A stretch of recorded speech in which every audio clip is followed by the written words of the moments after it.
Vamos a dar inicio. Muy buenas tardes tengan todos ustedes, a toda la gente que sigue nuestra página oficial de CREAS Nacional.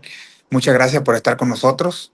Y en esta ocasión nos acompaña a esta charla muy interesante el, nuestro amigo, el doctor Alejandro Martínez del Alto. Él es doctorado en salud mental y adicciones y también será uno de los participantes en conferencia magistral de nuestro 10º Congreso Internacional de Salud Mental, Adicciones y Tratamientos Inclusivos para Grupos Vulnerables. Va a tocar un tema sin duda muy interesante, trauma y adicciones. Yo creo que en este sentido puede haber muchas dudas o tal vez diferentes opiniones, pero el doctor nos va a ayudar a aclarar las dudas, lo que creemos sobre el trauma y también la relación que existe entre el trauma y las adicciones. Así que los esperamos, va a ser una reunión muy amplia, muy con gran información. Y nuevamente le agradecemos, doctor, de todo corazón, de parte de todo el CREAS Nacional, por participar con nosotros en esta ocasión y ser parte importante de nuestro 10º Congreso Internacional.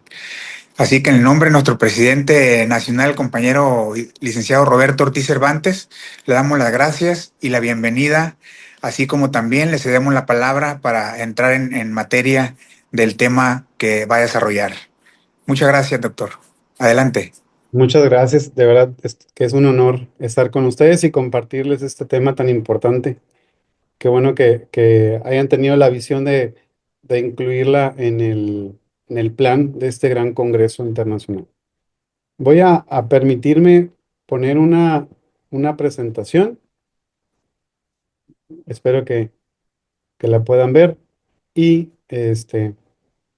la dinámica es la siguiente. Me gustaría eh, dar una charla y dejar un tiempo para comentarios y para dudas, pensando en que el auditorio pues, puede ser muy variado. Así Es es. importante que todos pues, nos debemos una buena idea sobre esto, ¿verdad? A veces es mejor eh, tener poquito pero bien que querer abarcar, ¿verdad? Aquí yo como una maestra una vez decía que ella servía la mesa para muchas personas, ¿no? Y prefería que sobrara a que faltara. Entonces, pues yo voy a servir la mesa y lo que alcancemos a digerir, pues va a ser importante y espero que eso sea la primera de muchas más invitaciones para platicar y compartir con ustedes el tema. Claro que sí, doctor. Entonces se sugiere que hagan sus anotaciones ahí para cualquier pregunta o duda. Me parece muy interesante la dinámica ahí para resolver todo esto, ¿no? Adelante, doctor. Bien. Nada más una duda. Quisiera saber si se ven la presentación completa o estorban ahí las caritas, los cuadritos de las imágenes de Zoom. No, se ve completa. Ah, perfecto. Muy bien. Pues como ya lo comentaban en introducción, el tema que vamos a ver es el trauma y las adicciones y aún me gustaría que llegáramos al punto de el trauma detrás de las adicciones. Para los que estamos en este medio de las adicciones, hablar de traumas sería como hablar del elefante rosa en el cuarto. O sea, es algo que está presente, es algo que definitivamente no podemos ignorar y que necesitamos comenzar a atender. Entonces, es muy importante desde la posición en la que me toca a mí trabajar como profesional, como padrino, como consejero, como familiar, como paciente, que tengamos la naturalidad de abordar el tema del trauma y que sepamos que detrás de las conductas que podamos nosotros llegar a desarrollar, mucho tiene que ver con la presencia de lo que es el trauma. Y el trauma, pues, es una de tantas cosas que sostienen el problema de la adicción. Si nosotros intentáramos sustituir la adicción, pero dejamos este, todo lo que la sostiene, lo que va a suceder es que pues va a venir una recaída, porque pues surge, sale a flote. Es algo así como lo que se dice de la borrachera seca o de ese dragón de las dos cabezas, que tanto la parte de la enfermedad como la parte de las emociones, pues son igual de necesarias atender, no únicamente limitarnos a la abstinencia. ¿Ok? Y el trauma, pues son todas esas cosas subyacentes que están por debajo de lo que es la adicción. Y para empezar, pues siempre es bueno definir este, los conceptos, y el primero de trauma es el siguiente.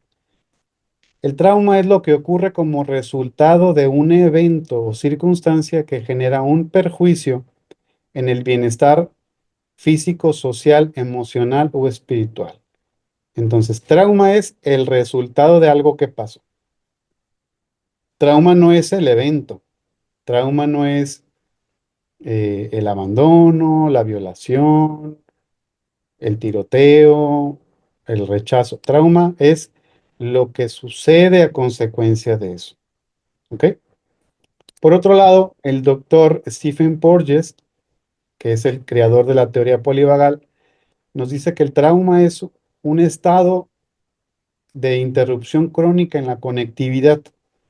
Esto es que la conectividad es lo que nos permite a nosotros ser plenos en todos los aspectos, en el aspecto social, en el aspecto personal, espiritual, somático.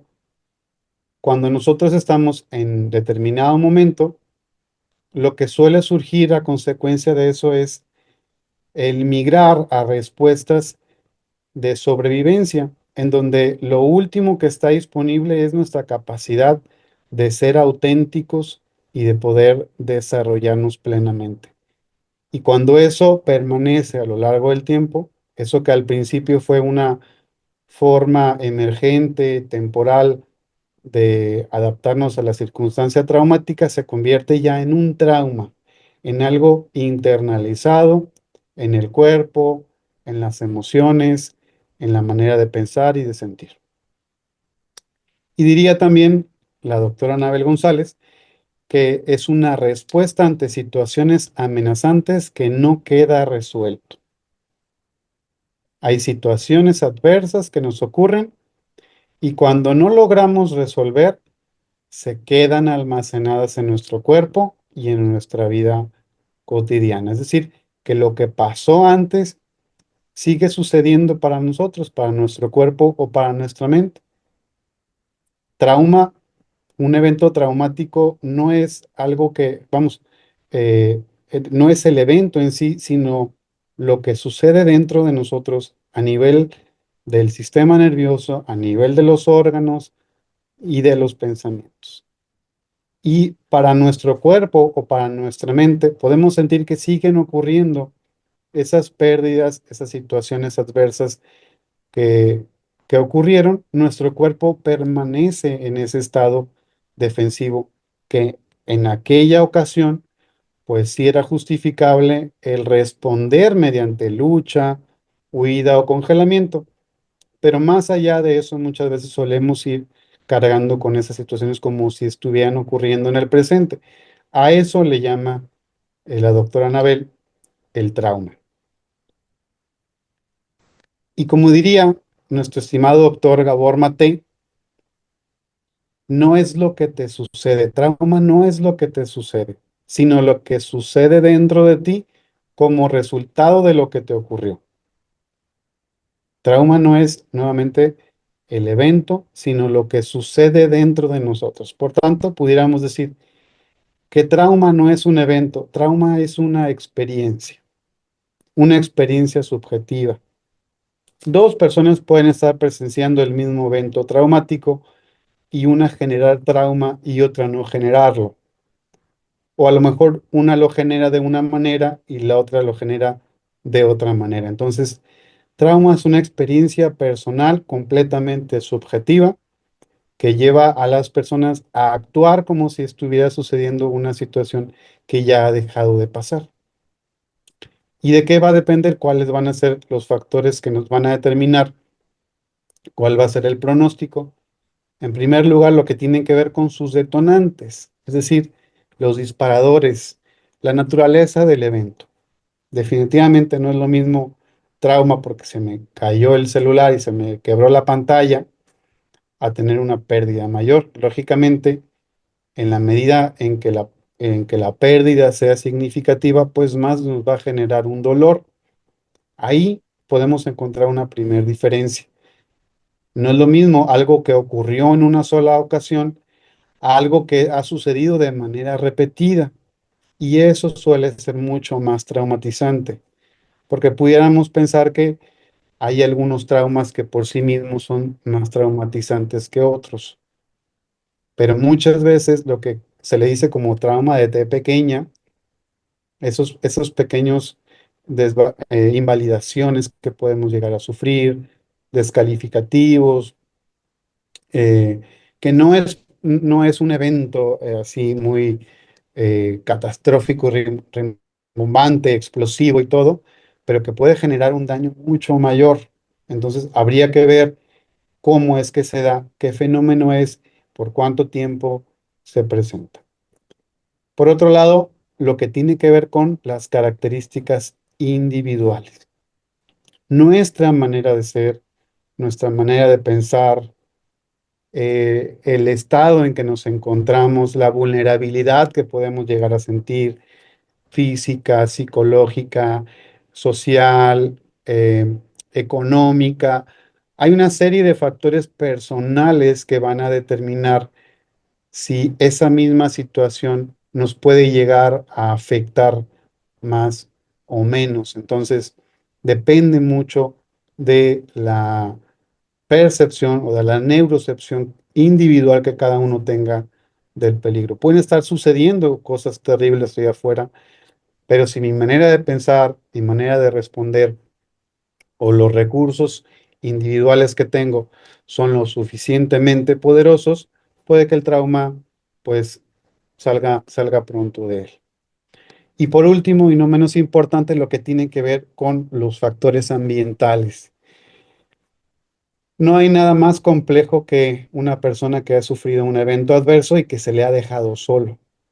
Y esa experiencia de abandono, de soledad, eh, de traición, puede en sí misma ser mucho más traumatizante. Una persona puede sufrir un evento único de abuso sexual, pero si llegó a la casa y no le creyeron, si fue y puso la denuncia y nunca procedió por temas de corrupción, por temas institucionales, todo eso va haciendo que la persona comience a retraumatizarse y a experimentar una sensación de peligro mucho más allá del evento en sí, porque terminan con una sensación de que si me vuelve a suceder, no voy a encontrar quien me proteja, no voy a encontrar eco en alguien que pueda restablecer y reparar el daño, simplemente pueda reconocer mis derechos, mis garantías individuales. Entonces, estos tres eventos son los que van a determinar que una persona pueda tener un trauma o pueda salir tarde o temprano de él. Y decíamos ahorita que trauma no es el evento, sino es una experiencia personal, pero valdría la pena hacer una pequeña clasificación de cuáles son los eventos potencialmente traumatizantes. Y tendríamos los eventos que son causados por la naturaleza y aquellos que son causados por el ser humano. Por la naturaleza, pues es bastante claro, estos fenómenos ambientales, problemas de salud, algunas cuestiones esporádicas o temporales que pueden estar sucediendo, que vulneran la seguridad y la estabilidad de una persona. Podemos nosotros estar sufriendo una inundación, un terremoto, una explosión de un volcán, pero si las instituciones se organizan, si la persona puede responder de manera oportuna, pues lo normal es la tendencia a resolverlo. Si no está, eso puede generar un caos que puede, pues, durar por varias generaciones. Y por otro lado, lo que tiene que ver con el tema del comportamiento humano. Hay eventos que pueden ser accidentes o hay eventos que pueden ser premeditados y que pueden generar un daño en una persona. Entonces, esta es una clasificación muy sencilla. Hay algunos eventos que pueden provenir por catástrofes naturales y otros pueden ser producidos por el hombre, consciente o inconsciente, voluntario o involuntariamente.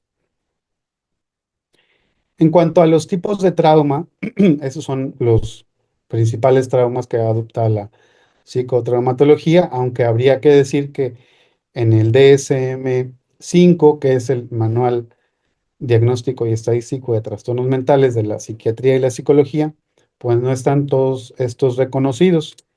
Hemos escuchado mucho acerca del estrés postraumático. Lógicamente, todos sabemos que cuando hay una guerra, pues hay mucho interés de parte de los gobiernos por explorar y por perfeccionar más el tema armamentario y el tema militar, y pues ahí naturalmente eh, se ha abierto un espacio para las secuelas en cuanto a la salud mental, pero desgraciadamente no ha tenido el mismo efecto para otros aspectos de salud mental que tienen que ver con el trauma. ¿Por qué? Pues por intereses económicos y políticos se ha minimizado la importancia de otro tipo de traumas que suelen ser bastante desafortunados, como algunos que mencionaré hoy. El primer tipo de trauma es el trauma simple, y esto es el trauma de única ocasión, ¿ok? Un evento muy puntual que sucedió que me pudo haber dejado secuelas. Una situación de riesgo, un asalto sexual, una pérdida que después de un periodo de tiempo no he logrado superar. Eso es un trauma simple. Que el trauma simple puede ser también un trauma de este tipo que yo mencionaba, alguna situación de riesgo, ¿no? O un asalto sexual, que es muy traumatizante. Pero estaríamos hablando del trauma que ocurre en una única ocasión. Hay quien le llama a estos traumas con T mayúscula o trauma tipo uno. Y el trauma tipo 2 o trauma con T minúscula son todas esas experiencias persistentes que también se les conoce como el trauma complejo. Yo ahorita mencionaba que una respuesta invalidante, una sensación de abandono, de traición, el abuso físico, el abuso emocional, sexual, la negligencia física, emocional. Estos pequeños tipos de trauma, de eventos traumáticos, son como unas gotitas que están cayendo, que a fuerza de estar sucediendo constantemente, van generando, van quebrando una piedra. Esto es el trauma complejo. El trauma complejo es algo que generalmente ocurre en los primeros años de vida y es producido generalmente por personas significativas. Tendríamos lo que determinamos ya como el estrés postraumático, que son las secuelas de un evento potencialmente traumático que no han cedido en un periodo de 30 días. Antes de los 30 días es el trauma que todos hemos llegado a sufrir, que es el trauma agudo. Me acaba de suceder una situación adversa, pues puedo estar intranquilo, a la defensiva, temeroso, no me dan ganas de comer, no puedo dormir bien, pero si esto persiste más allá de 30 días, estaremos hablando de un estrés postraumático. Y quisiera aclarar que el trauma no engloba únicamente a la persona que lo vive en carne propia. Nosotros podemos también sufrir un trauma en segundo grado, cuando un ser querido sufre esta experiencia adversa. Un hijo, un padre, una pareja que sufre, que vive en carne propia una experiencia, puede hacer que también por esa conexión genere también en nosotros respuestas defensivas y estar alerta o estar paralizado o tener alguna conducta regulatoria a consecuencia de eso que le pasó a la otra persona. O inclusive un trauma en tercer grado. Puedo yo eh, tratar con personas que han sido traumatizadas, presenciar o escuchar que les ha sucedido algo y yo también estar presentando respuestas como si yo lo hubiera vivido en carne propia. Hay traumas también de apego, traumas en el desarrollo a lo largo de la vida que pueden ir generando mayores secuelas. Los estilos de apego pues tienen que ver con esa manera en que una persona logró haber sido atendido en sus necesidades de seguridad, de alimentación, sus necesidades materiales y pudo haber experimentado esta experiencia subjetiva y personal de cercanía, de proximidad, de sentir que se siente seguro, que está seguro con personas que lo protegen, que son más sabias que él, que lo pueden orientar. Y cuando se carece de eso, va generando estilos de apego que se pueden ir perpetuando en otros contextos como el de la pareja, ¿no? Estaríamos hablando de estilos de apego em, evitativo, aquella persona que pues sí se le permitió experimentar y explorar el mundo, pero no sentía ese refugio seguro en donde podía regresar a recibir ese amor y esas atenciones necesarias para su desarrollo. O puede haber un apego ansioso, ambivalente, que había excesivo o había, vamos a decirlo así, si quieren, suficientes muestras de amor, de, de, de consejo, pero no se le permitió explorar y al momento de crecer esa herida le va dificultando su capacidad de poder establecer relaciones saludables a la larga, ¿no? Existe eso también, es muy interesante, los traumas generacionales. Estos son que se heredan los miedos, se heredan las respuestas de sobrevivencia de una generación a otra. Es curioso porque yo he llegado a tener incluso eh, pacientes que vienen de hijos de personas que han huido de las guerras y llegan a nuestro país y a pesar de que los hijos no les tocó ni presenciar estas calamidades, ellos presentan también estos signos de evitación y de reexperimentación y de malestar psicológico, como si ellos mismos hubieran sufrido esas experiencias de guerra, ¿no? Los traumas también que tienen que ver con estos temas de las etnias, que también eh, de la raza, que también se van transmitiendo y que aunque una persona no vivió ese rechazo, esa esclavitud, esta serie de cuestiones que los antepasados tuvieron, pueden estar también ellos reaccionando y respondiendo como si ellos lo estuvieran sufriendo. Y por último tendríamos el TID, que es el trastorno de la identidad disociativa, que se refiere a ese fenómeno a través del cual la persona que ha sufrido una experiencia traumática ha optado inconscientemente por desconectarse de la realidad a través de fenómenos como la despersonalización, que es esa sensación de sentirse extraño en el cuerpo o sentir que el cuerpo que sale del cuerpo y que puede verse desde fuera, el fenómeno de la desrealización y es como sentir que estuviera en un sueño o entre las nubes o sentir que estoy en otra dimensión.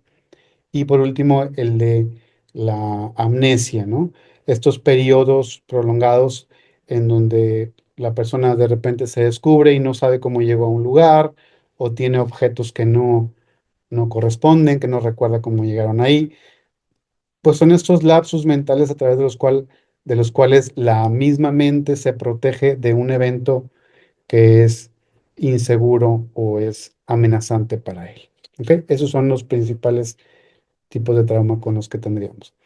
Y otra clasificación de trauma corresponde al tipo de respuestas del sistema nervioso autónomo. Y entonces tendríamos personas que responden al trauma desde la hiperactivación, ¿ok? Hay una hiperactivación simpática que no es otra cosa que la persona está a la defensiva, está alerta, hay mucha emocionalidad, hay una leve supresión de la función cognitiva y por lo tanto batalla para concentrarse y su cuerpo está demasiado sensible y activado y entonces la persona está en un estado de alerta. Su cuerpo está preparado como si estuviera listo para huir o para pelear y está a la defensiva. Y por otro lado está la respuesta de la hipoactivación parasimpática y se refiere a aquella forma de responder al trauma a través del congelamiento y de la paralización. Hay una paralización compleja de la función cognitiva, hay una confusión, hay pues pesimismo, hay una percepción este, demasiado adversa y compleja de sostener para la persona que lo sufre, y las emociones han llegado, como lo que sucede también en el burnout, a apagarse, se ha congelado la persona y las sensaciones físicas suelen ser a la baja. El cuerpo está en un modo de ahorro de energía. Pues, esa es otra forma también de entender que algunas personas ante el trauma responden hacia la hiperactivación en donde se desbordan de emociones o hacia la hipoactivación en donde entran en un periodo como de congelamiento, algunos de ellos inclusive raspando en la disociación. Esto es demasiado perturbador que no lo puedo procesar, que simplemente mi mente se desconecta y eso como si no hubiera pasado. Y para explicar las respuestas del sistema nervioso autónomo, tendríamos a la teoría polivagal como ese cuerpo de investigación y de terapia que nos ofrece un lenguaje, que nos ofrece herramientas para poder entender, para poder explicar lo que ocurre a nivel del sistema nervioso autónomo. Todos sabemos que tenemos un sistema nervioso central, la cabeza y la médula, pero todo ese cableado de neuronas y de nervios que están en el cuerpo, que se conectan con los órganos, o algunos van a la parte motriz, algunos van a la parte sensitiva, principalmente tiene que ver con respuestas de sensibilidad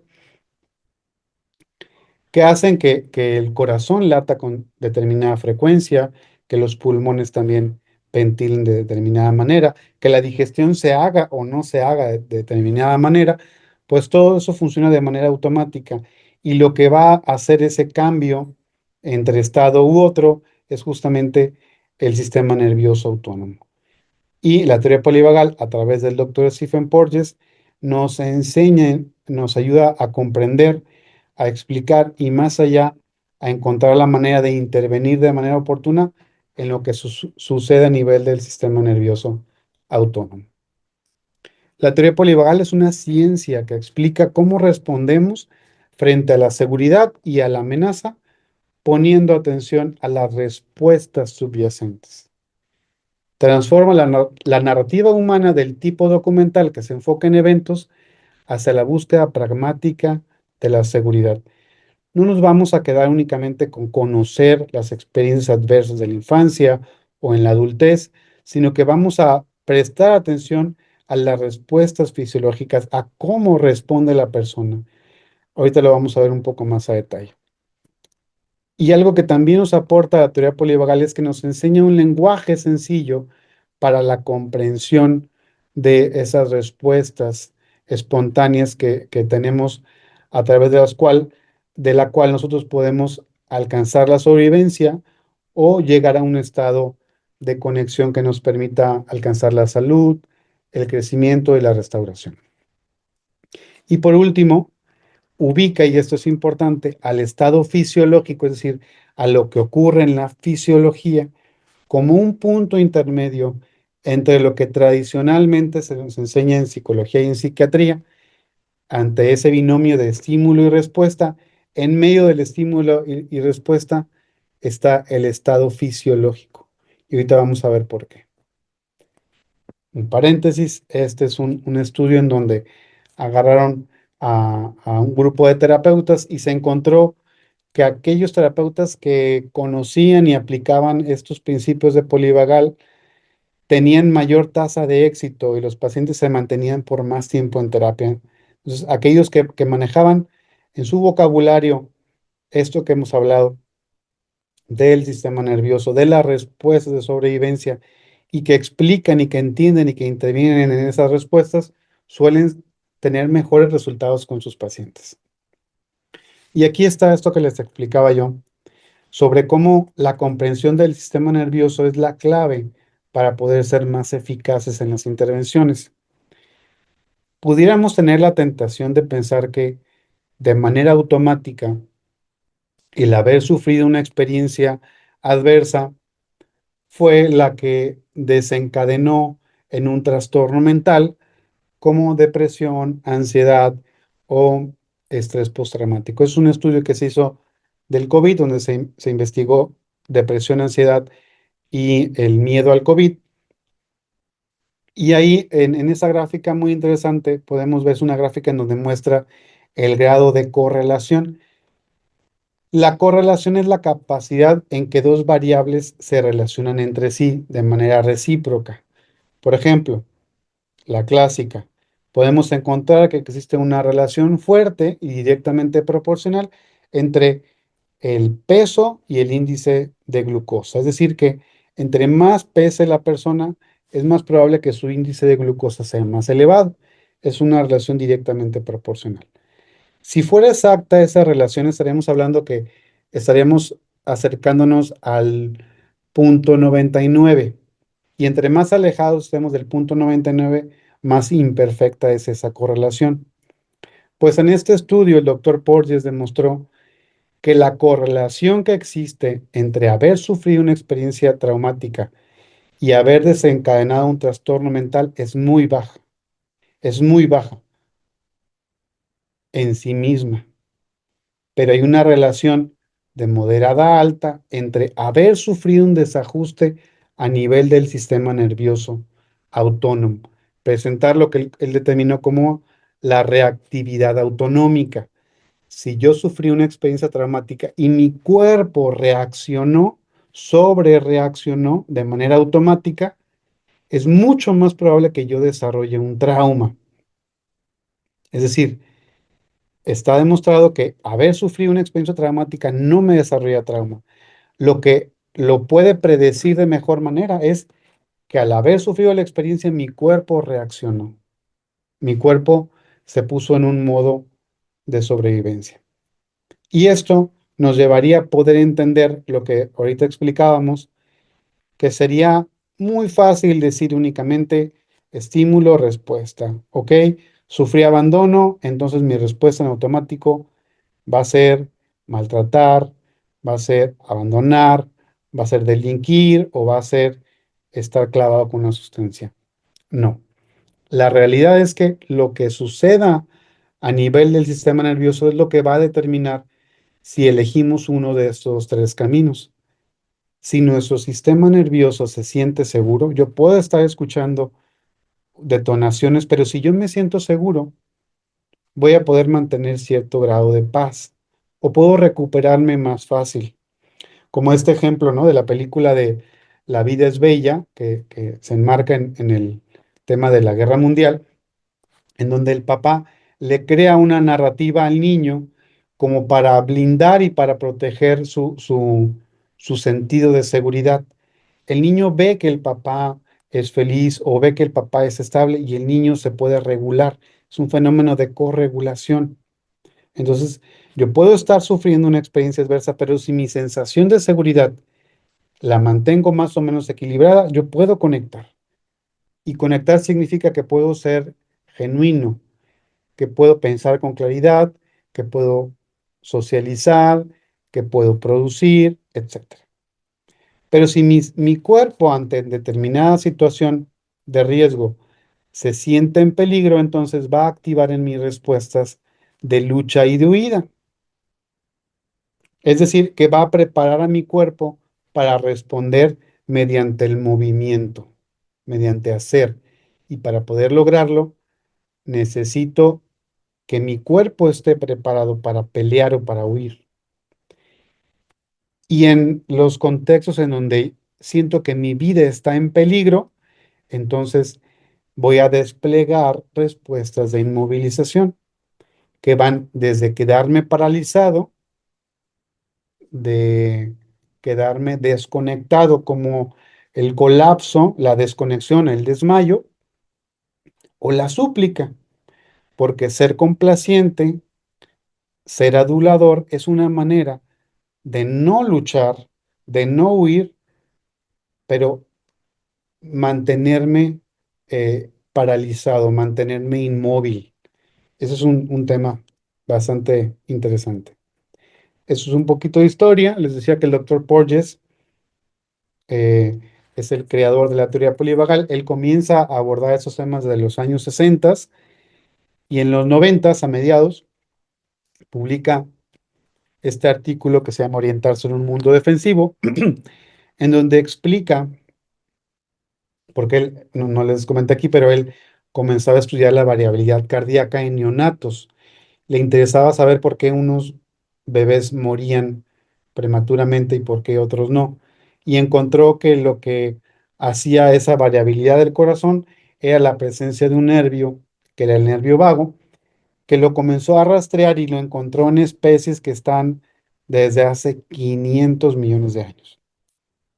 Esos peces invertebrados, las medusas, eh, son peces que no tienen una estructura compleja cerebral, pero tienen unos nervios que les permiten mantenerse con vida, pero básicamente les permiten sobrevivir con el mínimo movimiento. Son animales que datan de épocas en donde hacía mucho frío, en donde no había mucho alimento y la única manera de sobrevivir era mediante la inmovilización. Ok, nosotros tenemos ese tipo de neuronas en la rama dorso vagal, la rama que está abajo del diafragma, que está coloreada aquí en azul. Tenemos el mismo tipo de neuronas, el nervio vago en la rama dorsal. Después, cuando surgen los peces vertebrados, surge el movimiento y entonces se activa la posibilidad de luchar y de huir en caso de peligro. Mismos tipos de neuronas que tenemos nosotros en la rama del sistema nervioso simpático. El sistema nervioso simpático es el que se activa cuando nuestro cuerpo entiende que hay que luchar o huir. ¿Ok? Y por último, lo que está coloreado ahí en verde, lo que corresponde a la rama ventral del nervio vago. Son los nervios del vago que están hacia el frente y hacia arriba.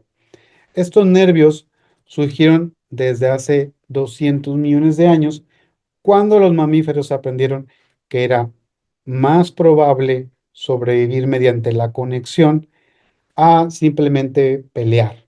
Si quiero permanecer en una manada, pues tengo que aprender a convivir. Tengo que aprender a socializar, porque si no la manada me excluye. Pues yo como quiero que me protejan y quiero que me alimenten, comienzo a desarrollar formas de conexión social. Entonces, esto no lo digo yo, lo dice el doctor Porges, que hace rato que chequé, pues está citado en 62.000, casi 500 artículos en, en Google académico, y de los cuales 23.000, más de 23.000, son de los últimos 5 años, lo cual nos dice que esto es algo que se está dando cada vez más valor. Entonces, en resumidas cuentas, este estudio nos ayuda a entender cómo nosotros heredamos este sistema nervioso para la sobrevivencia. Y ese sistema nervioso opera a través de una jerarquía. Es decir, que así como se fue dando la evolución, nosotros comenzamos a desplegar un repertorio conductual de lo más evolucionado a lo más primitivo. Si llegamos a un lugar y a conocer personas, no nos vamos a pelear inmediatamente con ellos. Vamos a intentar conectar, vamos a observar, vamos a escuchar y vamos a ver qué nos dice nuestro cuerpo si podemos conectar o no. Pero si comenzamos a sentirnos inseguros, entonces nos movilizamos. Pasamos de la conexión ventral a la movilización simpática y nuestro cuerpo está alerta, no vaya a ser que pase algo malo. Puedo estar rodeada de 100 gentes, pero si hay una persona que a mí me genera inseguridad, mi cuerpo va a estar dispuesto, listo para huir o para pelear si hiciera falta. Pero si pelear no es opción, entonces la única respuesta es el congelamiento. Y mi cuerpo agota o se separa de nuestra capacidad del movimiento, nuestra mente también se puede enlentecer o podemos comenzar a tener pensamientos pesimistas, de tal manera que lo único que nos queda es mantenernos seguros en la inmovilización. Y esto es tan interesante y tan necesario que si nosotros no conserváramos esa capacidad primitiva de quedarnos paralizados, si hubiera peligro ahorita nosotros saldríamos y nos expusiéramos de manera temeraria. Entonces, el conservar en nosotros esa respuesta que se siguió conservando porque las estructuras nuevas del sistema nervioso se fueron creando sobrepuestas en las más primitivas. Entonces, seguimos teniendo dentro de nosotros respuestas primitivas para solucionar los problemas. Pero esto opera a través de una jerarquía. Y el doctor Porges también nos dice que tenemos algo que se llama la neurocepción. Y es como un sentido que me permite a mí poder poner en una balanza que pesa más, la seguridad o el peligro. Y en base a eso pasar de un estado, como aquí dijimos, de conexión al movimiento. Si comienzo a creer que hay más peligro, entonces voy a salir hacia la movilización. Pero si yo a lo mejor estaba estresado, pero escucho a la voz de una persona que me da seguridad, pues puedo regresar a la conexión, lo que va a hacer que suba y baje en ese estado del sistema nervioso es un sentido permanente, constante, inconsciente, que se llama la neurocepción. ¿Ok? Y la neurocepción nosotros la estamos aplicando constantemente hacia tres fuentes. Lo primero es lo que ocurre en mi cuerpo. Tal vez no sea tan consciente de ello, pero el hecho de que me pueda sentir cansado, enfermo, nervioso, me va a llevar a mí a sentir la seguridad de poder hacer una cosa u otra cosa. O hacer movimiento, o hacia la inmovilización, o a la conexión. Entonces, lo que sienta es una fuente de información. Lo que piensa también es algo interno. La neurocepción también es algo que nosotros medimos hacia afuera. Los sonidos, las imágenes, las personas, nosotros observamos y eso hace que nos sintamos seguros o en peligro. Y entonces, ¿a qué le hacemos caso? ¿Al impulso por sobrevivir o al anhelo por conectar?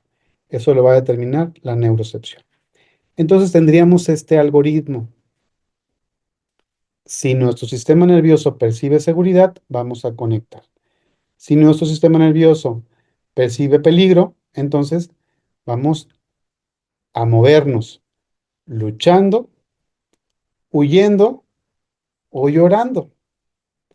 Y la paralización, la respuesta de inmovilización ante una amenaza de vida, ya sea el congelamiento, el colapso o la adulación. Y aquí está reflejado esta escalera de la jerarquía del sistema nervioso autónomo, donde dependiendo del lugar en el que estemos, vamos a desplegar un repertorio conductual o no. Si nos sentimos seguros en el ventral, vamos a pensar de forma ordenada, calmada, racional, etcétera. Nuestro sistema nervioso se va a sentir en calma. Vamos a ser empáticos, curiosos, apasionados. Pero si nos sentimos en peligro, nuestro pensamiento, nuestras emociones y nuestro cuerpo está listo para la pelea. Y si nos sentimos en riesgo de muerte, entonces nos vamos a paralizar emocional, mental y físicamente. Y no es que uno sea mejor que otro. El cuerpo es el que va a decidir de qué manera hacer. Todo esto está fuera de la moral. Es la biología que está al servicio de la sobrevivencia. Y para hablar de adicciones, pudiéramos nosotros entender que lo que hace que se detone la adicción muchas veces proviene por un trauma que nos generó una alteración en el sistema nervioso autónomo que nos excluye de la capacidad de poder conectarnos, que nos manda a un estado de sobrevivencia, de lucha, huida o congelamiento, y por tanto nos sostenemos o nos refugiamos en lo que son las adicciones. El trauma es lo contrario a la conexión. El trauma es estar en una bucle y no poder salir entre inmovilizado y movilizado. Y la conexión es esa capacidad que tenemos nosotros de ser auténticos, de ser parte y que nos ayuda a crecer. Y hablando de adicciones y del sistema nervioso, dice Jan Wilhelm que la adicción es un intento adaptativo del sistema nervioso autónomo para regular estados emocionales intolerables. ¿Esto qué quiere decir?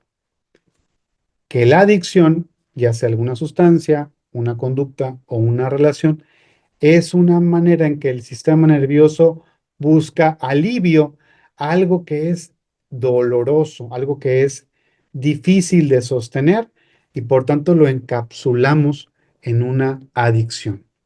Es también una estrategia de regulación somática, que eso no significa que lo vayamos a justificar, pero podemos nosotros comprender para comenzar a acomodar y a sustituir por nuevas formas y a sanarlo, porque no basta con quitarlo, necesitamos sanarlo para que no se convierta o en una adicción cruzada o en otro trastorno mental.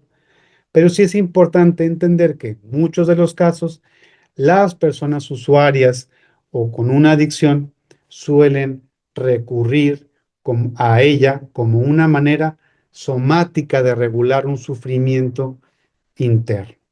¿Ok? Y entonces entraríamos en este ciclo de la adicción.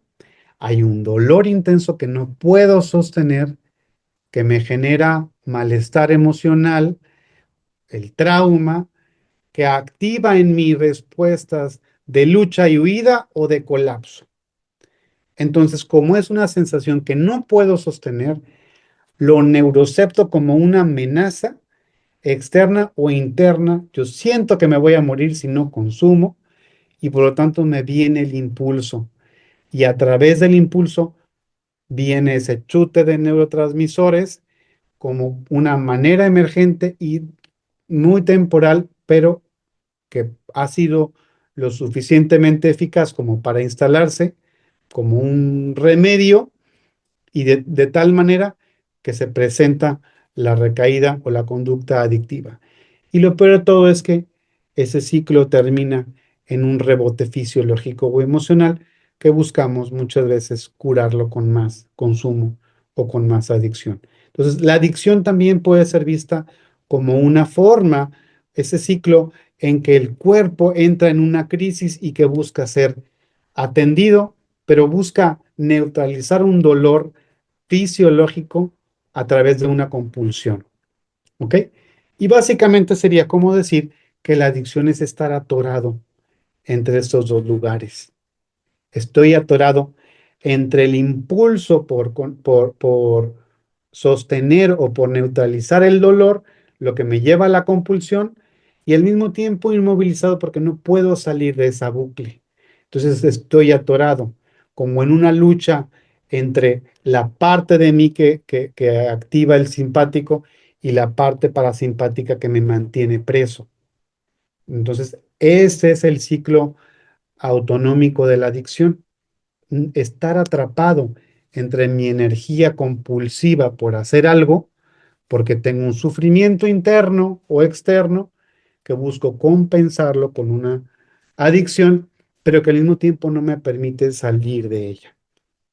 Lo que estaríamos buscando en este punto sería comprender cómo fisiológicamente entramos en esos estados para comenzar a ensayar nuevas maneras de poder regular el sistema nervioso. Entender que se me puede llegar a complicar salirme de esa situación, pero si tengo la suficiente conexión o puedo valerme de otras anclas, de otros recursos, puedo salir de ese estado. Y aquí tendríamos el modelo Feld-Sense Polyvagal Model, que es básicamente este esquema de lo que hemos hablado. Sería entender que tendríamos nosotros, en primer lugar,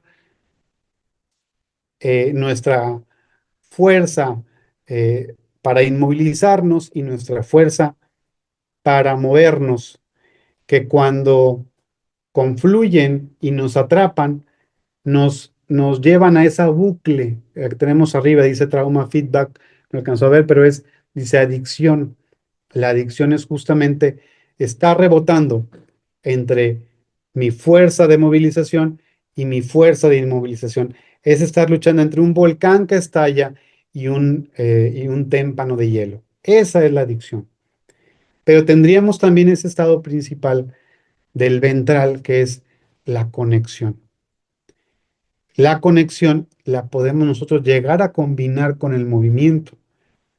Tienes derecho a moverte, sí, a reaccionar a un impulso también, pero lo podemos hacer de una manera segura. O puedo tener ese impulso por inmovilizarme, por deprimirme, por paralizarme. Se puede hacer también, pero hay que hacerlo de una manera segura, porque también nosotros tenemos la experiencia de poder estar quietos, inmovilizados, pero sin abandonar ese sentido de la seguridad. Y es ahí donde podemos leer, contemplar, orar, y eso es tener intimidad, eso es una inmovilización sin miedo y segura. O puedo también jugar la parte de la movilización, puedo bailar, puedo crear, puedo trabajar, y esa energía que me surge natural, esa instintiva que tengo para sobrevivir, si la mantengo fusionada con el sistema de conexión, puedo vivirla de una manera segura. Entonces tendríamos los estados principales y esos estados combinados de los que ya ahorita hablé. Y la adicción es justamente lo que ahorita mencionaba, es estar atrapado entre el hielo del dorsal y el fuego del simpático. ¿Ok? Ese es un ejemplo de uno de los ejercicios que hacemos para ejemplificar con nuestros pacientes a través de este modelo cómo la adicción es una de tantas formas de estar estancado. Ante situaciones que son detonantes, podemos estar atorados en la adicción o en otras conductas que son formas de inmovilización. Pero lo que va a variar es que si mantenemos el sentido de conexión y de seguridad, podemos canalizarlo de una manera distinta. Y por último, mencionarles el último principio del doctor Porges, que es el de la corregulación. Y la corregulación es esa capacidad de ofrecer seguridad y calma mutuamente. Es eso que sucede, es esa magia que sucede cuando un bebé llora y encuentra consuelo en los brazos de su madre, en ese vínculo afectivo y de seguridad que logra desactivar en el bebé el sentido del pánico y en mamá el sentido de urgencia mediante una conexión segura. Pues nosotros también podemos ofrecer regulación a otras personas, especialmente a aquellos que no han tenido experiencias de seguridad, si provienen de contextos hostiles y no han recibido la palabra adecuada que los valide, que los haga sentir que también tienen una voz, que son importantes y que pueden ser queridos. Eso puede ayudarlos a ellos a salir de esa urgencia por estar a la defensiva y comenzar a intentar otras maneras de reaccionar. Es mágico la corregulación. Y la corregulación, no voy a extender aquí, pero es algo muy complejo que implica tanto nervios como también un sistema de músculos a través de los cuales nosotros transmitimos esa seguridad y esa confianza. Las cosas que decimos con la cara, la mirada, lo que escuchamos, lo que decimos y nuestros gestos tienen la capacidad de ayudarle a la persona a salir de estados de defensa o por el contrario, también otra persona puede ayudar a que nosotros nos sintamos sin la necesidad de luchar, de huir o de congelarnos. Y eso fisiológicamente nos va a llevar a un estado que es el de la conexión. El trauma lo que hace es acostumbrar al cuerpo a estar en estados de alerta que muchas veces buscan ser atendidos o contenidos mediante una adicción. Y bueno, pues eso es un poquito más de lo mismo. Esto es lo que explicaba, ese fenómeno que ocurre de una mamá que tiene la capacidad de poder desactivar el estado de alerta mediante la voz, los gestos, los movimientos. Todo eso va a hacer que podamos llegar hacia un punto de la seguridad y de la intimidad, de la inmovilización sin miedo. Este es el estado al que tenemos que apuntar. Si nosotros trabajamos con personas vulnerables, con personas con adicciones, es importante que tengamos en mente la manera en que nosotros podemos comprender el estado en el que ellos pudieran estar atravesando y también ser responsables y ser conscientes de lo que nosotros por nuestra cuenta estamos transmitiendo. ¿Somos nosotros también detonantes o somos personas que brindamos esa capacidad de corregulación? Porque la corregulación es un prerequisito para la autorregulación. Si yo no tuve una figura que me ayudara a mí a sentirme seguro, difícilmente yo voy a poder alcanzar esa tranquilidad por mí mismo. Entonces es muy importante, se lo digo esto pues con conocimiento de ciencia. Y por último, pues apuntar hacia la conexión. Yo mencionaba que lo que va a hacer que canalicemos esos impulsos de una manera segura es nuestra capacidad de estar conectados con nosotros mismos, o sea, con nuestra autenticidad, con nuestros sentimientos, con nuestro cuerpo, con los demás, con la vida, con el mundo y con el espíritu, con lo que es superior, con, en mi caso, Dios. Pero también tu poder superior puede ayudarte a recobrar el sano juicio, por supuesto, pero también a sentirte con esperanza, a sentirte querido, a sentirte con un propósito en esta vida. Y eso nos puede ayudar mucho más allá que palabrería. Lo que yo transmito, lo que yo le hago sentir a la persona, puede desactivar su necesidad de estar en modo de defensa. Porque lo que ocurrió allá y entonces probablemente ya no esté pasando aquí, pero el cuerpo ha resentido ese trauma y ha respondido, ha aprendido a responder así. Enseñemos, modelemos y practiquemos distintas maneras de relacionarnos unos con otros. Hasta aquí es lo que les quiero compartir y pues me gustaría escucharlos. Aquí a los organizadores les pediría si me pueden apoyar con la dinámica para escucharlos a los más que se puedan. Muchas gracias. Bueno, pues primeramente, gracias, doctor, por la participación. Yo creo que fue un tema muy bien desarrollado, muy claro, muy entendible. Y pues podemos ahorita abrir un espacio para las personas que estén ahí conectadas en Facebook. Si pueden hacer su pregunta por medio de la plataforma, sería interesante. Y si no, pues yo aquí tengo ya unas preguntas que me han enviado a mí y podemos iniciar con ellas si gusta, doctor. Adelante, por favor. Ok, mira, aquí de Centro de Tratamiento de Adicciones en Toluca, el CREAT, preguntan que cuáles son los riesgos de intervenir solo el trastorno por uso de sustancias sin trabajar el trauma. El riesgo, pues, es la recaída, lógicamente. Es como mencionaba el tema del iceberg. si no lo atendemos y si no lo sanamos, no vamos a llegar muy lejos. ¿Por qué creo que es importante sanarlo? No solamente, a ver, si yo digo, a ver, no te drogues, hijo, mejor haz ejercicio, pero si en el fondo todavía su sistema nervioso se sienta en peligro, no lo va a hacer o no va a ser lo suficientemente potente. Porque dice el doctor Gabor Maté, hay un documental que se llama La sabiduría del trauma, que con mucho gusto se los comparto. El trauma, justamente el dolor, la herida, es el camino para la sanación. Si nosotros encontramos esa herida y la atendemos ahorita, podemos ayudar a la persona a que en un futuro no tenga esas recaídas, porque si no, de una u otra manera va a estar buscando esa herida ser atendida. Entonces, si queremos ser eficaces, hay que también darnos oportunidad de sanar el trauma, porque es un camino, repito, hacia la sanación y a la trascendencia.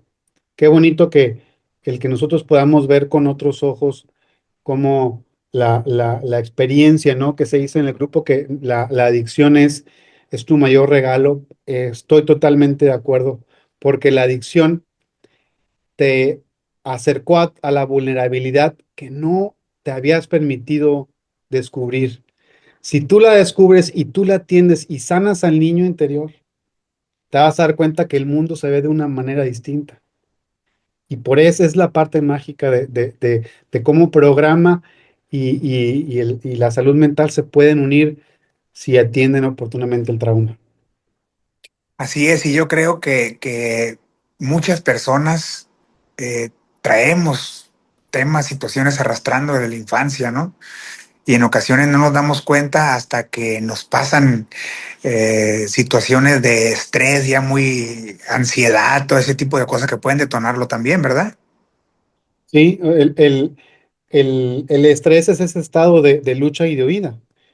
Nosotros podemos gestionar el estrés, vamos, la activación de una manera natural. Estrés es una enfermedad, estrés es que el cuerpo está al riesgo de la muerte, al borde. Entonces, ¿por qué? Porque el cuerpo siente que no se puede relajar, que necesita estar a la defensiva. Entonces, por eso no duermo, no pienso bien, por eso estoy fumando, comiendo, comprando, etcétera.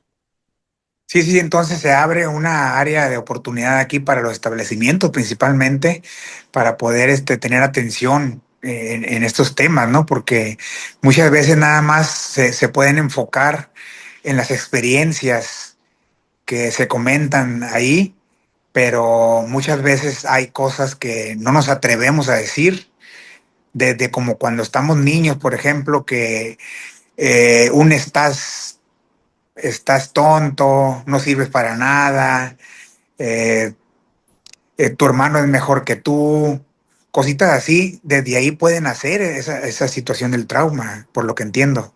Aquí, por ejemplo, esas experiencias, vamos a decirlos, el evento traumatizante. Atender el trauma sería eso, cómo te hizo sentir, cómo te sientes ahorita que lo recuerdas. Ah, caray, ya no lo estoy diciendo yo, hago mi tribuna, hago mi terapia únicamente centrándome en lo que me pasó. Ahora, si te vas a subir a la tribuna, si es tu terapia, y además hablas de cómo te sentiste y cómo se sintió tu cuerpo y cómo la sustancia o la adicción se convirtió en una manera, pues torpe quizá, pero tuvo sentido, o sea, porque lo alcanzó a sanar el dolor de manera temporal. Puedo yo comenzar a sanarlo, porque no es, decimos, no es lo que te pasó, sino lo que pasó por dentro. Oye, ¿cómo te sentiste? ¿Cómo te sientes? No, pues es que me sentí solo. ¿Sabes qué, compadre? Ya no estás solo. Sí, es cierto. O sea, eso es un cambio. Ya me interesó no nada más lo que te pasó, sino qué ocurrió dentro de ti. O sea que el trabajo terapéutico sería muy funcional también para poder ayudar a superar esto, ¿no? Y la terapia ya no nos vamos a limitar únicamente en la conducta, vamos a orientarnos hacia lo que sucedió. Mi cuerpo en qué estado está, así como en la escalerita. ¿Está arriba, en medio o abajo? Y si estoy arriba, ¿qué hago? Estoy en medio, ¿qué hago? Y puedo entender, ah, pues sí, es cierto, ¿eh? Cuando yo experimento rechazo cuando no me invitan, cuando me hacen a un lado, entonces me voy a ese estado de inmovilización y siento que no vale la pena y que no soy digno de la recuperación y entonces agarro la botella. Compadre, eso que sientes es tu cuerpo que te está diciendo que tu vida no es segura. ¿Qué puedes hacer tú para encontrar seguridad ahorita? El padrino, el grupo, la familia, el terapeuta, ayudar a la comunidad, todo eso va sumando a sentir, oye, sí es cierto, ¿eh? A pesar de esto, tengo la capacidad de ayudar y de hacer y de resiliencia, ¿no? Como decimos. Como que va sanando, ¿no? Sí, nos vamos. Doctor, una pregunta aquí, por ejemplo, un estado de inmovilización, ¿también pueden ser las adicciones comportamentales? La inmovilización es el hecho de no poder salir de ahí. Ajá, como refugiarte en las adicciones comportamentales, ¿no? Vamos a verlo así. Híjole, voy a decir algo que va a sonar muy fuerte, pero es así. Por mucho tiempo el alcohol y la droga cargó con el dolor. Entonces, la adicción es refugiarme en eso para contener el dolor. Entonces, esa es la parte, vamos a decir así, positiva que hizo que se mantuviera en mí esa forma de responder, esa opción. Si siento dolor, ya sé, consumo y hace su chamba, cumple su trabajo ahí. Entonces, la parte adictiva es la parte de la inmovilización. La parte movilizada es la compulsión. Entonces, estar en la adicción más, vamos a decirlo así, técnicamente sería estar luchando entre el fuego movilizador de la compulsión y mi incapacidad de poder desatorarme de ese estado. Ah, qué interesante. Entonces sí se puede inmovilizar de esa manera, ¿no? Puede ser adicción a las drogas, a sustancias, o puede ser también adicción a alguna, comprar compulsivamente, a jugar al juego, ¿no? La ludopatía, La, a la comida, al sexo, por ejemplo. sí, la compulsión es la parte movilizada. Vamos a verlo así. La adicción es estar atorado entre movilizado e inmovilizado. ¿Sí? Esa es, la adicción ahí entra, en no poder salir de esa bucle. Es una bucle Ujú. interminable. Ok. Aquí tenemos otra pregunta. No sé si Carlos por ahí haya recibido alguna pregunta por la plataforma. Y si no, mientras contestamos esta que dice, ¿qué tipo de resistencia suelen presentar los pacientes con trauma complejo o complicado cuando se intenta trabajar la raíz emocional de su problema de adicción? ¿Qué tipo de resistencia? Ajá, como si, o más bien se puede entender como si hay alguna resistencia por parte de ellos a trabajar eso que traen. Sí. O lo que yo mencionaba en la parte de la corregulación es que yo necesito tener previamente la experiencia de la regulación que me ofrecieron mis cuidadores. Pero si yo en mi desarrollo no tuve esa figura que me tranquilizara, ahorita en el presente me voy a estar topando con pared porque es algo extraño para mí. No quiere decir que no lo vaya a desarrollar, porque el sistema nervioso tiene la neuroplasticidad a base de terapia, a base de constancia, a base de tiempo sostenido. Yo puedo comenzar a aprender distintas maneras de relacionarme. De niño a lo mejor no lo tuve y puedo yo estar batallando porque es algo extraño para mí. ¿Por qué muchas personas recaen? Porque la sobriedad o la abstinencia es algo desconocido para ellos. Se sienten más seguros en el caos, porque ese ya lo conocen, ya saben lo que es estar Así luchando es. con las deudas, los pleitos, ya lo conocen y ellos encuentran más seguridad en la adicción que en la salud y en el progreso. Entonces, no quiere decir que no lo sea. Para ellos es algo extraño, pero si tienen a alguien que los acompañe en ese proceso y le diga, oye, esto también es vida, esto es vida. Y disfrútalo. Ahora le decía a un paciente, Saludos, saludos. Ahí me está viendo, pero está en Miami. Los destellos, saborea los destellos, un amanecer, un rico café, una pintura, el ejercicio, o sea, date la oportunidad de notar, porque puede pasar delante de ti, pero si tu cerebro no le pone atención, no lo notas y ya lo pierdes. Si te das tiempo de sentir, ¿qué siente mi cuerpo cuando escucho esa melodía? ¿Qué siente mi cuerpo cuando saboreo esa comida? Ya no estoy saboreándola. Oye, sí es cierto, eso es conciencia plena. Entonces, la dificultad está en que eso es extraño para mí y así aprendí a hacer y se me dificulta hacer de la otra manera, pero no, como dice el grupo, hay una solución, sí se puede. Necesitamos tiempo y la compañía adecuada. Así es, y el acompañamiento, como dices, es sumamente importante porque de ahí parte todo, ¿no? Como que también lo agarras como, aparte de una red de apoyo, como algo que lo necesitabas, porque ya es distinto a lo que vivías con la adicción, ¿no? De hecho, sí, naturalmente, cuando puse la neurocepción puse dos flechas. Yo tengo para sobrevivir necesito dos instintos básicos. El instinto de sobrevivir y el anhelo de conectar. Lo que como especie nos ha permitido sobrevivir es que intrínsecamente tenemos una necesidad de conexión. Nuestro corazón, nuestra alma busca sentirse conectado. Entonces, eh, tal vez sea extraño, pero en el fondo, esa persona con la que trabajas o tú que me escuchas, tienes ese deseo. Si tienes la oportunidad de ejercerlo a plenitud, vas a ver que hay otra vía diferente para ti. Así es. Sí, es muy interesante. Aquí tenemos otra pregunta, doctor, relacionada. Dice, ¿qué enfoque terapéutico, además de la teoría polivagal, puede ser útil para abordar el trauma en personas con historial de trastorno por uso de sustancias o, o, en el- o como cuando llegas a un internamiento, por ejemplo, ¿no?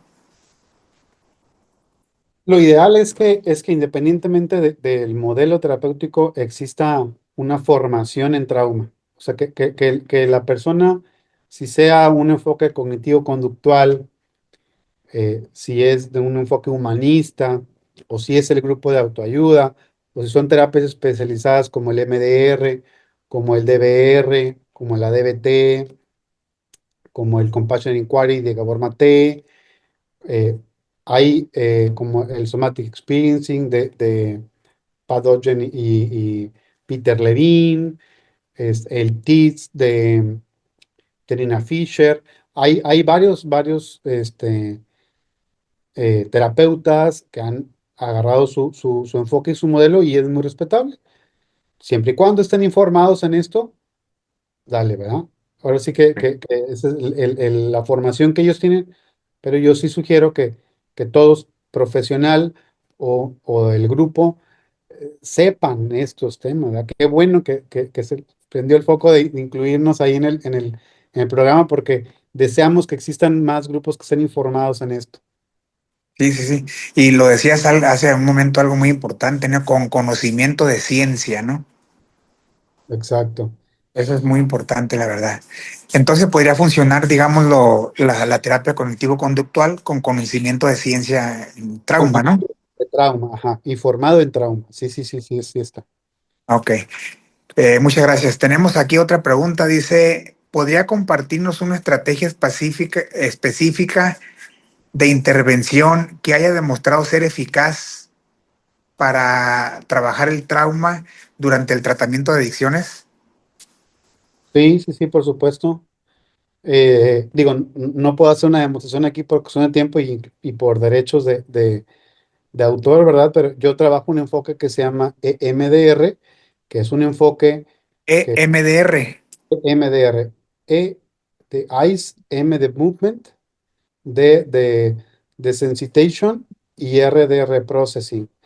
Es una terapia que hay metaanálisis, hay estudios, ensayos clínicos que demuestran que ayuda en base a ciertas fases, ayuda a que las experiencias dejen de ser perturbadoras y comencemos a notarlo de una manera más, más desde la hora, ¿verdad? No desde el entonces. Pero hay otros modelos que también han demostrado su eficacia, que, salvo la mejor opinión de ustedes, pues la terapia no lo resuelve todo, ¿verdad? Lo importante Así, es la red de apoyo, así es, la familia, el padrino, los amigos, el trabajo, la cruz de sobriedad, o sea, todo eso va engranando en que se tengan mejores resultados.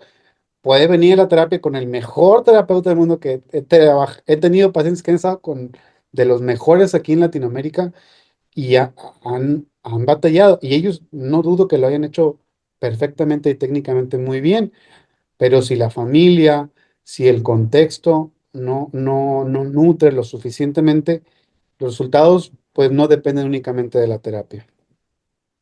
así es. Para los que no entiendan el concepto de la cruz de la sobriedad, es casa, trabajo y grupo, ¿no? Es eh, poder superior al grupo, ajá, el descanso, trabajo y la vida social y de la familia. Ujú. El La vida poder familiar. tener un equilibrio en mis actividades, ¿verdad? Darle tiempo a desarrollarme plenamente en eso, ¿no? Así es. Entonces, Sí, hay una última pregunta que me mandaron a mí aquí que dice, ¿qué rol debería jugar? Primero, son como dos preguntas en una. Primero, ¿el trauma se puede prevenir? ¿Y qué rol debería de jugar la prevención del trauma en programas escolares o comunitarios orientados a prevenir el consumo de sustancias? recuerden que el trauma es una experiencia interna. Se puede prevenir primero con información. Si nosotros entendemos que nuestro cuerpo reacciona de manera natural, llevándonos a un estado de sobrevivencia cuando así es prudente, podemos entender con mayor naturalidad que no es que haya algo roto en mí, sino que lógicamente estoy actuando para sobrevivir y eso ayuda bastante, ¿no? Ok, El que a nivel de políticas públicas institucionales se aborden estrategias como las ACEs, que son las experiencias adversas de la infancia, que nos ayuda como a hacer tamizajes para poder encontrar polígonos en donde existen personas con mayor riesgo de vulnerabilidad, podemos nosotros ofrecerles una ayuda comunitaria, o gubernamental que pueda atender sus necesidades de un desarrollo próspero, ¿verdad? Y seguro para las próximas generaciones. Eso es una prevención que se puede hacer. así es, sería muy importante porque al final de cuentas, pues yo creo que pues, no hay un manual para ser padres y la verdad todo eso complica por ignorancia, por decirlo así, palabra muy fuerte, pero es real, ¿no? Es ignorancia, el no saber cómo hacer las cosas, el incluso repetir patrones transgeneracionales, ¿no? De educar como me educaron a mí, a lo mejor no fue la mejor manera, ¿no? Y lo seguimos duplicando, por decirlo así, lo seguimos haciendo, ¿no? Entonces yo creo que eso también sería como un programa muy intensivo de concientización durante en el sistema familiar, ¿no? Si yo sé, claro, si yo sé que mis palabras tienen un efecto de enfermar el organismo de un ser querido, pues puedo ser un poco más prudente o puedo buscar la manera de reparar. Este es un tema súper importante. La Así parte es. de la corregulación implica tener la capacidad de restaurar lo dañado. ¿Y cómo se restaura? Pues de una manera, así como vimos las fases de la corregulación, de manera intencionada, comenzar a brindar las suficientes señales de seguridad para que el sistema nervioso de nuestros hijos se sienta seguro. Entonces, si yo como papá comienzo a conocer un poquito más de eso, puedo también no solamente prevenir de otras cosas que puedan suceder, sino que también puedo yo ser consciente en reparar ahorita de manera oportuna las palabras, los maltratos, Así es. que pude haber cometido. Sí, fíjate, doctor, que al público que nos escucha, yo me di cuenta de eso, ¿no? En mi familia, entendí en algún momento que mi mamá, pues, venía de un rancho, e incluso había maltratos ahí, y eso fue la forma en la que educaron a ella. Mi mamá, mi madre, que la amo, no la juzgo, simplemente aprendí que cuando yo estoy en una etapa ya de ser padre, puedo modificar ese tipo de educación y empezar a hacerlo de otra manera más saludable, por decirlo así, para que también mis hijos aprendan eso y y se rompa con ese patrón transgeneracional y pueda ser más bonito, por decirlo así, la educación de los hijos de mis hijos, ¿no? Así es. Pues sí, y como familia, como sociedad, podemos construir pues un mejor futuro para todos nosotros. Así es. Yo creo que es importante como romper el patrón y darte cuenta del rol diferente que tienes ahora, ¿no? Así es. Sí, como mencionas, puede ser algo transgeneracional. Ellos también tienen sus traumas. Nosotros Así podemos es. romper ese ciclo sanándolo dentro de nosotros. En primer lugar, sanándolo dentro de nosotros para no repetirlo, ¿no? Así Porque es. esa herida va a estar ahí y de alguna manera nos puede meter el pie o con consumo, con adicciones o con alguna otra forma, pues desafortunada, en donde, pues así, y lo decíamos, que la adicción en determinado momento vimos que funcionaba para aliviar un dolor. Ok, ya entiendo que hay un dolor, ¿puedo yo atender ese dolor para que no esté buscándolo de una manera compulsiva o negativa, ser atendido, ¿no? Entonces, el dolor, la herida, es un camino de sanación y un camino que puede venir a traernos cosas bonitas. Así es. Oiga, doctor, para finalizar, ¿qué opina usted sobre sobre las estrategias para sanar tu niño interior? ¿Son buenas o algunos los califican también como pseudociencias, ¿no? Entonces no sé cuál es su opinión usted al respecto. Sería muy interesante. Sanar, lo que pasa es que yo creo que se ha abusado de ese término. Creo que ya muchos coaches o terapeutas sin la formación adecuada han encontrado en como una canasta ahí donde, el niño interior, ¿no? Pues obviamente hay un niño, niño que ha sanado, hay unos métodos mucho más claros de poder identificar a través de experiencias sentidas lo que sucedió en el cuerpo, ¿no? Mientras pasaba eso, o sea, y hay métodos, ¿verdad? No, por de hecho, doctor, no lo debo decir abiertamente, pero hay métodos de poder acercarse a poder sanar eso y no pues simplemente con algo pues tan ambiguo.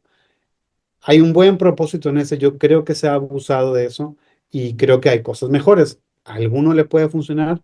Pues qué bueno, ¿verdad? Ojalá que eso sea una oportunidad de algo distinto. Yo creo que hemos llegado ahorita a desarrollar otras formas, además de Ah, eso. ok. Ok, sí, sí, porque incluso puede ser hasta muy impactante, ¿no? La forma de trabajar sin conocimiento, ¿no? Se requiere una formación no solo de como psicólogo, sino como terapeuta. Hay habilidades que se tienen que aprender, hay que estar supervisado también por expertos en donde se presentan. Yo me superviso también con colegas de otros lugares en donde les presento mis casos y qué hiciste aquí y allá, manda uno videos con cierta confidencialidad y todo, para hacer mejor nuestro trabajo, porque se requieren muchas habilidades para poder manejar nosotros le llamamos a reacciones, eso que surge cuando contacto con el allá y el entonces, y se busca reprocesar. No es un juego, la salud mental no es un No, juego. no, por Y supuesto que no. así es. Sí, requiere de manos entrenadas. Así es. Ah, ok, me parece muy importante su opinión, de verdad, porque hay como ciertos tabús alrededor del tema, ¿no? Pero bueno, es importante hacerlo, pero con conocimiento de ciencia, como lo ha nombrado usted muy acertadamente, ¿no? Así es. Pues muchas gracias, doctor. No sé si Carlos por ahí llega a recuperar alguna otra pregunta ahí en la plataforma. Si nos comenta, por favor. Y buenas tardes, Jorge. Buenas tardes, doctor Alejandro. A ver, Gracias por este tema tan importante que nos acaba de impartir. Está una persona que se llama Dana y pregunta desde su experiencia, ¿cuáles son los factores que más dificultan identificar un trauma como origen o disparador de una adicción? otra vez. Sí, dice, desde su experiencia, ¿cuáles son los factores que más dificultan identificar un trauma como origen Ujú. o disparador de una adicción? Lo más complejo es el fenómeno disociativo. Hay eventos que simplemente se esconden y están fuera de nuestro alcance porque el cerebro entendió que era más fácil esconderlos bajo llave que tenerlos ahí latentes. Entonces, esa es una barrera muy compleja que requiere pues, un nivel muy avanzado de dominio de trauma. Entonces, ese pudiera ser uno. Lo otro, pues a lo mejor y tendría que ver con factores sociales y culturales, ¿no? Eh, Ir a psicólogo para muchos es sinónimo de estar loco, ¿no? O llorar simplemente, pues, ¿cómo crees? Si yo, o sea, yo creo que también tiene mucho que ver como la cuestión idiosincrática, porque pues, nosotros estamos aquí para ayudarlo, ¿no? Pero pues dicen que no hay peor ciego que no quiere ver, ¿verdad? Entonces, así a bote pronto pudiera yo identificar la parte compleja y la otra, la parte social, ¿no? Como también ocurre y ocurre frecuentemente. La negación también podría entrar ahí, doctor. Sí, como una cuestión, sí, de resistencia, sí, también. Ok. No, pues creo que quedó muy respondida la pregunta, ¿no? ¿Algo más, Carlos, que tengamos por ahí en la plataforma?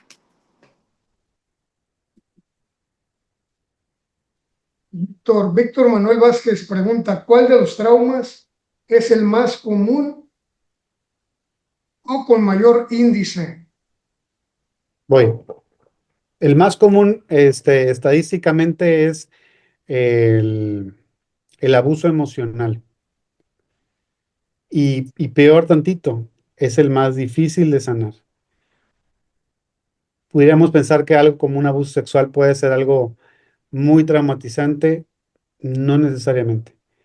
Las invalidaciones de una figura de apego suelen ser muy resistentes a eso. Y desafortunadamente, estadísticamente, hay estudios, hay uno que se llaman de las ACEs, las experiencias adversas de la infancia, que no nada más en nuestro país, pero en nuestro país también y en nuestros estados, es bastante común que vengamos de hogares en donde hemos sido pues maltratados emocionalmente. Y como eso no lo vemos como un trauma, sino como un estilo de crianza, pues podemos seguirlo haciendo, ¿no? Porque así lo aprendimos o así nos enseñaban a nosotros. Entonces no hay nada más común que una crianza con este estilo de comunicación y de trato, ¿no? Que como dijimos, es como una gotita que cae y que cae y que cae y que a la larga nos genera daños mayores. Así es. Bueno, pues con esto cerramos, doctor. Muchas gracias por estar con nosotros esta tarde. Yo creo que fue un tema muy importante y se desglosó muy bien y aparte las preguntas vinieron a oxigenar el tema, no dar otro tipo de información. Le agradezco mucho también por haber aceptado la invitación a nuestro 10º Congreso Internacional como ponente magistral. Y hago la invitación a todos los que nos están viendo por aquí que el 22 y 23 de agosto en Ciudad de México, en el Hotel Barceló, en Reforma, estaremos ahí compartiendo con todos ustedes este gran evento de Congreso Internacional de Salud Mental, Adicciones y tratamientos inclusivos para grupos vulnerables. Muchas gracias a todos. Gracias, Carlos. Gracias, doctor. Estamos en contacto y me dio mucho gusto saludarlo. Le mandamos un fuerte abrazo de parte de nuestro presidente nacional, licenciado Roberto Ortiz Cervantes. Muchas gracias, por allá nos vemos y pues estoy para servirles. Muy amable, doctor. Gracias. Estaremos por ahí en contacto para... Yo creo que es bueno, ¿no? Estar informando en estas plataformas sobre estos temas interesantes. Claro que sí, con mucho gusto. Gracias. Gracias, Carlos, por la atención a todos y hasta luego. Hasta luego. Buenas tardes. Buenas tardes.